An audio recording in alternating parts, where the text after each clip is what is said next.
Hello everyone, मेरा नाम है नितिश तिवारी और आप देख रहे हैं इनविजन एकेडमी। पिछले लेक्चर में हमने आईपीएससी और नोमेनक्लेचर्स वगैरह किए थे और इस लेक्चर में हम करेंगे आइसोमर्स और नेचर ऑफ सीएक्स बॉन्ड। तो चलिए शुरू करते हैं।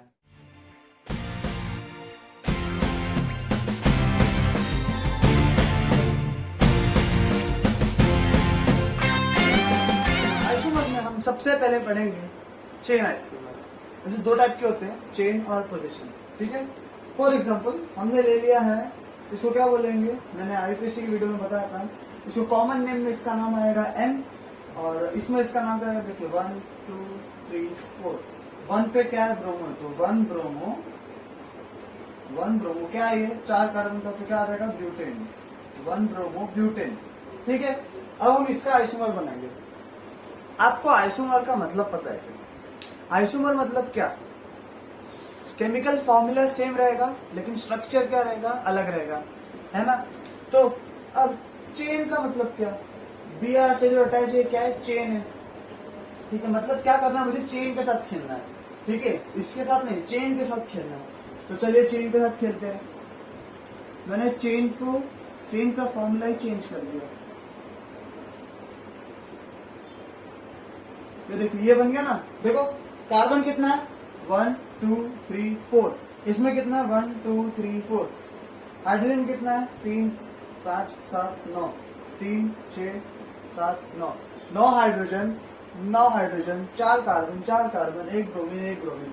देखिए केमिकल फॉर्मूला तो सेम है लेकिन स्ट्रक्चर देखो अलग है ना। तो क्या बन गया, आइसोमर। अब ये कौन सा आइसोमर हो गया, चेन आइसोमर। क्यों, क्योंकि इसका चेन अलग है, इसका चेन अलग है। चलिए इसका आईपीसी करते हैं, 1 2 3। तो क्या आ गया, पहले 1 का कार्बन, 1 पे क्या है वो आएगा, तो 1 ब्रोमो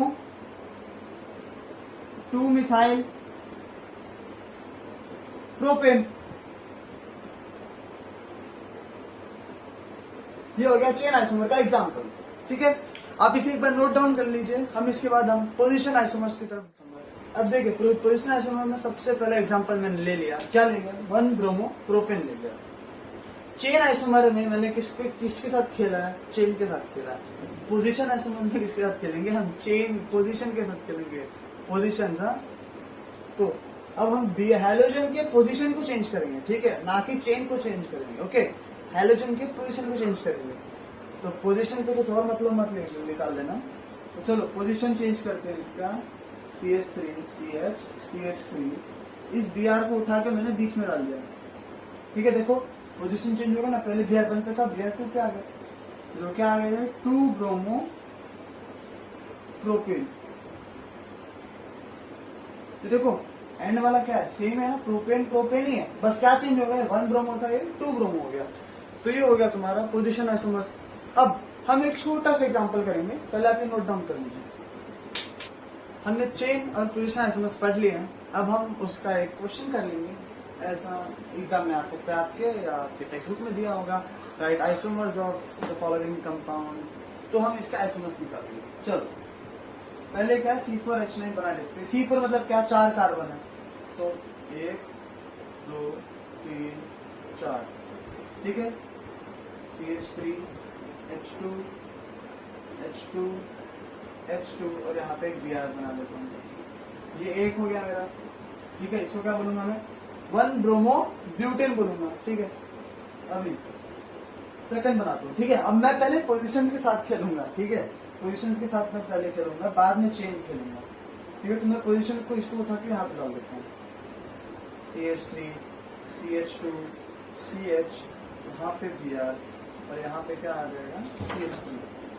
ठीक है, तो अब कुछ लोग बोलेंगे कि इसको यहाँ पे डाल दो, मैं बोलूंगा नहीं, सेम ही हो जाएगा ना। देखो यहाँ से क्या आ रहा है, 1 2 3 4। अगर मैंने इसको यहाँ पे डाला तो ये क्या बन जाएगा, ये 2 बन जाएगा, वापस से वही सेम होने वाला है। तो ये क्या है, 2 ब्रोमो ब्यूटेन हो गया ये। ठीक है, अब चलो थर्ड वाला। अब देखो पोजीशन चेंज करके सारे आइसोमर मैंने लिख दिए। अब मैं क्या चेंज करूंगा, चेन चेंज करूंगा। ठीक है, तो चलिए CH3 CH, ऊपर एक CH3 डाल देता हूँ मैं, यहाँ पे फिर CH2 और ये क्या आ गया तुम्हारा, Br। ये क्या आ गया, 1 ब्रोमो 2 मिथाइल प्रोपेन। ठीक है, आगे 3 अब चलिए लास्ट वन, एक लास्ट मिलेगा हमें फोर्थ वाला। लेकिन मुझे कैसे पता फोर्थ है, 4 ही है, देखो बताता हूँ। पहले 4 कार्बन बना दिए मैंने, 1 2 3 2 4। ये क्या आ गया तुम्हारे पास, Br। ये क्या आ गया देखो, 1 2 3, ये भी सेम ही है, 2 मिथाइल 2 ब्रोमो प्रोपेन, ठीक है। अब इसके बाद तुम कुछ कर सकते हो क्या एक्स्ट्रा? नहीं ना, इतना ही है। इसके बाद और क्या, कहाँ से जुगाड़ करोगे आइसोमर्स का? इसके अलावा कुछ है ही नहीं, तो ठीक है। तो ब्यूटेन के 4 आइसोमर्स हैं, ठीक है। तो आपके लिए एक होमवर्क है, आपको ब्रोमोपेंटेन 1 ब्रोमोपेंटेन का आइसोमर्स बताने कितने आएंगे, ठीक है। ये आपका होमवर्क है। तो इसके बाद हम करेंगे नेचर ऑफ कार्बन और हैलोजन बॉन्ड का। तो हमने आइसोमर्स खत्म कर दिया, अब हम जा रहे हैं कार्बन और हैलोजन के बॉन्ड के बारे में जानने। तो आपको ये तो पता ही होगा कि कार्बन का और हैलोजन का बॉन्ड कैसा रहता है। देखिए हैलोजन क्या है, बहुत ही ज्यादा इलेक्ट्रोनेगेटिव है, मतलब क्या, इलेक्ट्रॉन खींचने वाला बंदा है, ठीक है। अब इलेक्ट्रॉन्स खींच रहा है वो, तो ऑब्वियसली जो इलेक्ट्रॉन्स लेता है उसके पास कौन सा चार्ज आता है, वो नेगेटिव बन जाता है, ठीक है। और जो इलेक्ट्रॉन देता है उसके पास क्या आता है, पॉजिटिव चार्ज आता है ना। तो इस पॉजिटिव और नेगेटिव डिफरेंस के कारण एक डाइपोल मूवमेंट क्रिएट होता है, ठीक है। डाइपोल मूवमेंट क्रिएट होता है, तो अब हम उसके बारे में पढ़ेंगे, ठीक है। तो नेचर ऑफ CH1 एक टेबल है जिसमें अलग अलग हैलोजन्स के वैल्यूज दिए गए हैं, bond length, bond enthalpy, okay. चलिए अभी फ्लोरीन कैसा है, फ्लोरीन बहुत ही छोटा है साइज, ठीक है। ये देखिए फ्लोरीन का साइज देखिए इतना है, फिर क्लोरीन, फिर ब्रोमीन और फिर आयोडीन। ये सीरीज इलेक्ट्रोनेगेटिविटी के लिए भी है, ठीक है। सबसे ज्यादा इलेक्ट्रोनेगेटिव फ्लोरीन है, ओके। तो आपको लगेगा कि अगर सबसे ज्यादा इलेक्ट्रोनेगेटिविटी फ्लोरीन की है तो सबसे ज्यादा डाइपोल मोमेंट भी फ्लोराइड या फ्लोरो कंपाउंड्स का होना चाहिए, लेकिन एक्चुअल में ऐसा नहीं है। एक छोटा सा यहाँ पे एक्सेप्शन है। देखिए क्या होता है, इसका बॉन्ड लेंथ 139 है, ठीक है। अभी फ्लोरीन का बॉन्ड लेंथ कम क्यों है, क्योंकि फ्लोरीन बहुत ही छोटा कंपाउंड है, ठीक है। छोटा तो क्या चिपक जाता है कार्बन को, चिपक जाता तो क्या एकदम अच्छे बॉन्ड है। जैसे ये मार्कर है, ये फ्लोरीन है, कार्बन है, ठीक है, एकदम चिपक के खड़ा है, ठीक है। अब क्लोरीन क्या है, थोड़ा सा साइज में बड़ा है, तो उसका बॉन्ड लेंथ थोड़ा सा बड़ा है। अब देखो बॉन्ड लेंथ थोड़ा सा बड़ा है ना फ्लोरीन से, तो इसका 139, इसका 178 है। अब इसके बॉन्ड को तोड़ने का एनर्जी कितना लगता है, बॉन्ड को तोड़ने का एनर्जी कितना लगता है इसके, 452। क्यों 452?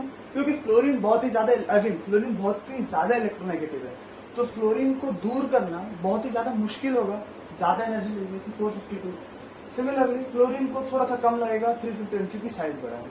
अब डाइपोल मोमेंट क्या होता है, तो फ्लोरीन का 351। अब डाइपोल मोमेंट क्या होता है, dipole moment bond length into charge होता है, ठीक है। और ऑब्वियसली फ्लोरीन का चार्ज क्लोरीन से बहुत ज्यादा है, लेकिन लेंथ देखिए क्लोरीन का ज्यादा है, तो डाइपोल मोमेंट क्या होगा यहाँ पे, क्लोरीन का थोड़ा सा ज्यादा हो जाएगा, ठीक है। तो क्लोरीन का डाइपोल मोमेंट थोड़ा सा ज्यादा हो जाएगा, ठीक है। फिर लेकिन बाकी ब्रोमीन और आयोडीन के लिए सेम है, ठीक है। ब्रोमीन में देखिए बॉन्ड लेंथ थोड़ा और बढ़ जाता है, आयोडीन सबसे बड़ा हैलोजन है तो उसमें बॉन्ड लेंथ और बढ़ जाता है, ठीक है। ये इसके बॉन्ड लेंथ है, बॉन्ड एंथैल्पी है, और ये इनके डाइपोल मोमेंट्स है, ये इनका नेचर है, ठीक है। तो ये टेबल आप एक बार देख लीजिए, आपको लिखना है आप लिख लीजिए, आपको कुछ डाउट्स होंगे तो आप कमेंट सेक्शन में बताइए। इसके बाद हम एक लास्ट एक छोटा सा क्वेश्चन सॉल्व करेंगे, फिर हमारा ये लेक्चर खत्म हो जाएगा, ओके। चलिए 3, तो ये लास्ट सम कर रहे हैं हम आज के वीडियो का, और हम इसमें एक छोटा सा क्वेश्चन करने वाले डाइपोल मोमेंट के ऊपर। क्या बोला, कंपेयर डीएम, डीएम मतलब पे dipole moments of the following. 4 compound दिए, CH3Cl, CH2Cl2, CHCl3, CCl4, okay. तो मैंने इन सबको ऐसा थोड़ा बड़ा करके लिख दिया, ठीक है। चलिए अब इसका डाइपोल मोमेंट बनाते हैं। कैसे बनाते हैं, देखो हाइड्रोजन क्या करेगा, इलेक्ट्रॉन्स देगा, ये भी क्या करेगा, देगा देगा देगा, ठीक है। सिमिलरली ये भी क्या करेगा, देगा। सॉरी, क्लोरीन क्या करेगा, क्लोरीन इलेक्ट्रॉन लेगा, ठीक है। तो डाइपोल मोमेंट देखो एक ही तरफ जा रहा है, ठीक है, एक की तरफ ही खींचा जा रहा है। लेकिन अब देखो यहाँ पे ये दे रहा है, यहाँ पे ये ले रहा है, और ये भी ले रहा है। अब देखो दो जगह से खींच रहे, एक यहाँ से खींच रहे, एक यहाँ से दम लगा रहा है, ठीक है। तो क्या हो गया, बंदा थोड़ा सा न्यूट्रल हो गया, ठीक है, थोड़ा सा नल्लीफाई हो गया डायपोल मूवमेंट। सिमिलरली यहाँ से दे रहा है, ठीक है, यहाँ से ये खींच रहा है, यहाँ से ये खींच रहा है, यहाँ से ये खींच रहा है, ठीक है। अब ये तीनों क्या कर रहे हैं, खींच रहे हैं, तो इसका डायपोल मूवमेंट क्या हो गया, और कम हो गया, है ना, और कम हो गया इसका डायपोल मूवमेंट। अब ये देखो, ये यहाँ से खींच रहा है, ये यहाँ से खींच रहा है, और यहाँ से खींच रहा है, यहाँ से खींच रहा है। अब एक आदमी को अगर सब लोग चारों जगह से खींचेंगे सेम फोर्स लगा के, ठीक है, तो क्लोरीन से है ना, तो सेम फोर्स लगा के अगर एक आदमी को चारों तरफ से खींचेंगे तो क्या होगा, आदमी तो जगह पे खड़ा रहेगा ना यार, तो इसका डायपोल मोमेंट क्या हो गया, तो 0 हो गया, ठीक है। तो सबसे ज्यादा किसका है, 1 का, फिर किसका है, 2 का, फिर 3 का, और 4 का सबसे कम है। ओके, तो ये हो गया आज का हमारा लेक्चर। जैसे आज के लेक्चर में हमने कवर किया आइसोमर्स, आइसोमर्स के 2 टाइप है, चेन और पोजीशन, फिर हमने नेचर ऑफ कार्बन और हैलोजन बॉन्ड किया। ओके, तो नेक्स्ट लेक्चर में हम स्टार्ट करेंगे प्रिपरेशन ऑफ हैलोजेंस। तो चलिए नेक्स्ट लेक्चर में मिलते हैं। इस चैनल को सब्सक्राइब और लाइक करना मत भूलिएगा।